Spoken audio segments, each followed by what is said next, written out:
The Village Schoolmaster is an extract from Goldsmith's famous long poem, The Deserted Village, in which he describes the decline of a village in Ireland in the 19th century.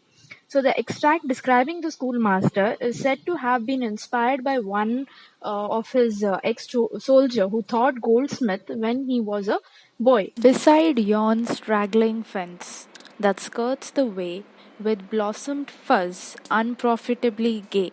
So, in the first two lines, the speaker mentions exactly where the school was located. Now, the fence beside which the school building was situated is described as straggling, which means it was dilapidated and probably leaning over. So, the road leading towards and past the school was lined with flowers, which were unprofitably gay. Now, the phrase suggests that the flowers that were blooming beautifully were not being admired or appreciated. There in his mansion, skilled to rule, the village master taught his little school. Now, in the following couplet, the speaker refers to the school building itself, a mansion bustling with the activity of teaching and learning. So, the village teacher, equipped to manage a class, taught his lessons there. The term master denotes the respect he enjoyed. The speaker goes on to describe the teacher's character and style of teaching.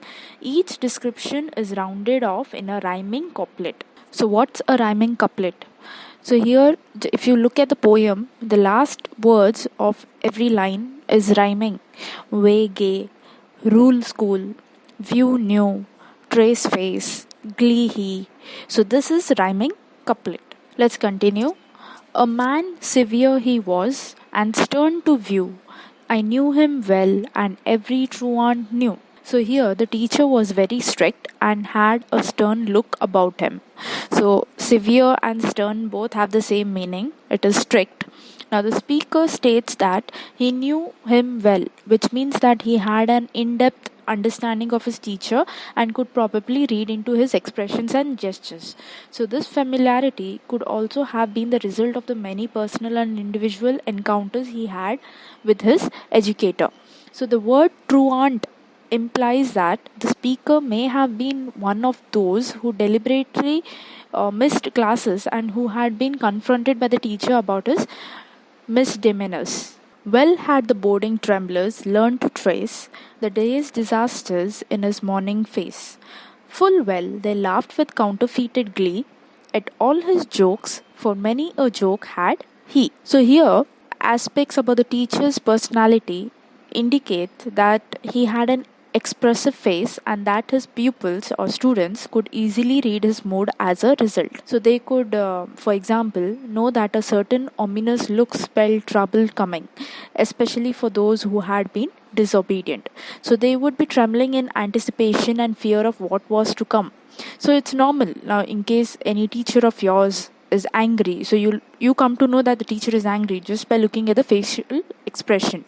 So similarly, it was the same way. Now it is clear that the teacher also had a good sense of humor, for many a joke had he.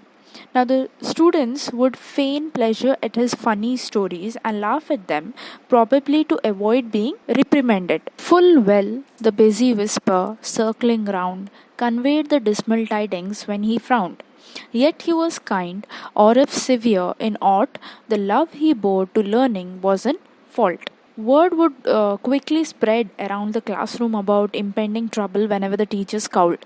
That is, if the teacher is angry and if one student comes to know about it, that student goes and spreads to everyone. He goes to his class and he tells to everyone that the teacher is angry, so let's behave so that we don't get his punishments. Now, the speaker provides a contrast to the teacher's strict demeanor, not only by stating that he was humorous at times, but also by mentioning that he was kind. As you all know, that a teacher can help a student in many ways. So here also they want to say that the teacher was kind enough, but whenever the students would do any mistakes, the teacher would correct them. So it was strict. So the speaker states that if one should take it to the extreme, it could be said that the teacher's greatest flaw was that he loved learning too much. The next four lines. The village all declared how much he knew. It was certain he could write and cipher too. The apostrophe T was, it is read as it was, okay? So it was certain he could write and cipher too. Lands he could measure, terms and tides presage, and even the story ran that he could gauge. Now, here the schoolmaster was not only much admired and respected by his students, but was evidently also looked up to by the village residents. So, everyone seemed to have praise for his great knowledge. It was a known fact in the village that he could write, he could do mathematics. So, cipher means do mathematics and predict weather patterns and tides. So, it was also assumed that he was an accurate surveyor who could determine borders easily. In arguing too, the person owned his skill, for even though vanquished, he could argue still. While words of learned length and thundering sound amazed the gazing rustics ranged around, and still they gazed, and still the wonder grew, that one small head could carry all he knew. Now, here, the parson, it means a person who was greatly respected by his parishioners or his surrounding people. So, here, the schoolmaster or the village master, he was not only respected by the students but also the entire village. So the teacher seemed to be a fierce opponent in such discourse, for he could continue arguing a point even after he had already lost the dispute.